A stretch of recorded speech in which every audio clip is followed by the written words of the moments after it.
The election was a huge mandate, in my view, that President Obama, Speaker Pelosi, and Majority Leader Reid were not taking the country in the right direction.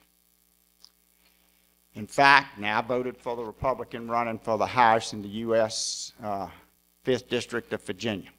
A key factor in many of the Republican campaigns, which gave them a very healthy majority, was the focus: I am not part of Obama, Reid, Pelosi. And it didn't get much deeper than that. The guy that took my place, they asked him what he was going to cut. He said congressional salaries. It never went any further than that. Let me tell you, you're going to have to cut all the agencies, and you're going to have to cut defense some. Now, I know the Republicans, most of them took a no defense cut position. But you're going to have to cut nearly every agency in the federal government if you're going to go to a no deficit situation. And let me say, I support a balanced budget amendment. But you don't have to have that amendment if you've got the courage and fortitude to cut and make some people mad. And it will make people mad, but for America to get on the right course, that's what we have to do.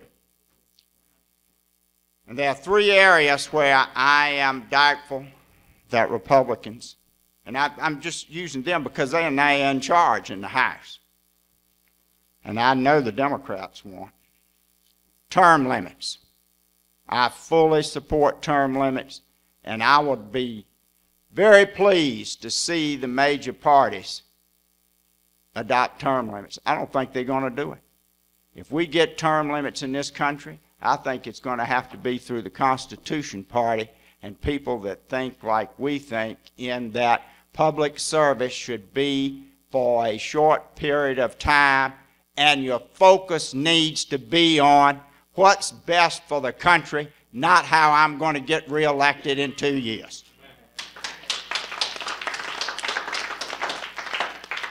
Another area that I do not think that the next Congress will really focus on, I think they will probably stop amnesties and things like the DREAM Act, which are rewards for illegally coming into the country. But will they truly stop illegal immigration and reduce legal immigration? And I can tell you long range, and the politically correct do not want to hear this.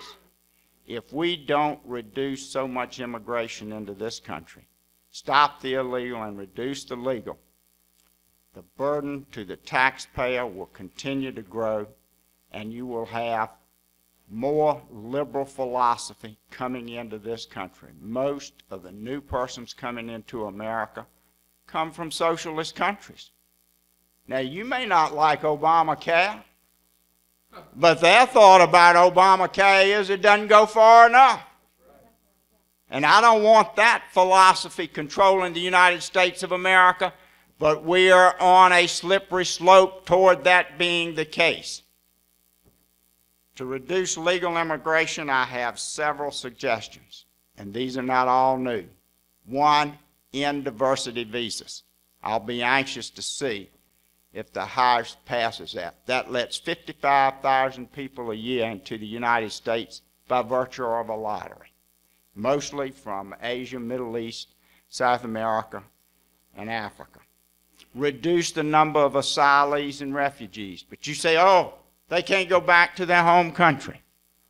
And Obama's aunt got, I've forgotten whether it's asylee or refugee status. We are giving her $700 a month, according to news reports, for housing. She gets Medicaid. She gets food stamps. Now, I really think if Obama wanted to step up to the plate, he'd pay these things instead of having the taxpayer of the United States of America pay. But I want to point out, most asylees and refugees get those things I just read off. And you know who's paying them? The taxpayers of the United States, mostly long-term citizens. Get persons to come over. Most don't have anything, much. A lot don't have. I don't want to say most, a lot don't.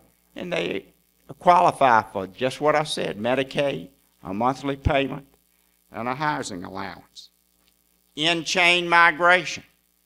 Under current rules, if someone comes to America, then they get nieces, nephews, aunts, uncles, first cousins, second cousins in a number of cases get to come on in. It doesn't stop. You've got to change that. And I salute Phil Gingrich from Georgia, whose legislation for chain migration is still in committee. I'll be anxious to see if it comes forward now in the new House of Representatives. Birthright citizenship has been in committee for several years. If you come to this country illegally, and you've heard me say this before, you can have a child, and then that child is an automatic citizen. That child gets Medicaid, the mother gets Medicaid, gets food stamps, and SSI in most instances.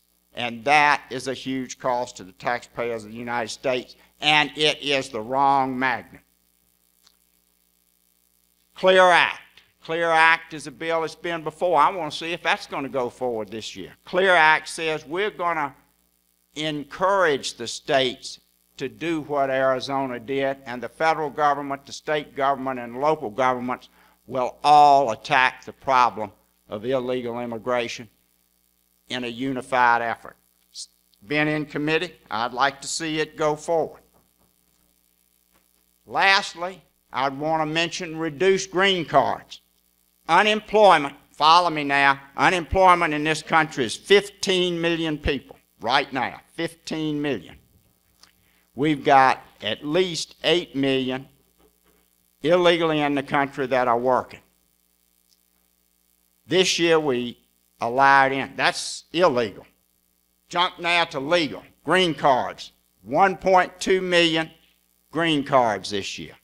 Of that number, 800,000 roughly were coming in to get jobs and were not family reunification, or that's their term, or a fiance. I don't disagree with that. With a few exceptions, I say we need to have a moratorium on green card legal immigration until the unemployment level gets down to 5 or 6%.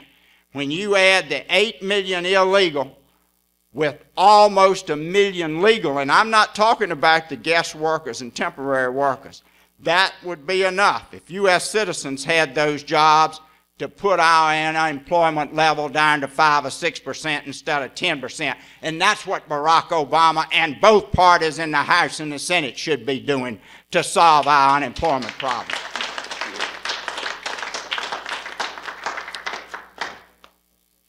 Thank you again for your efforts this year in promoting constitutional party candidates who want to stand up for the Constitution. And thank you for not caving in to political correctness. And thank you for having the notion and the position and philosophy that we should not be afraid in the United States of America to say United States citizenship should count for something.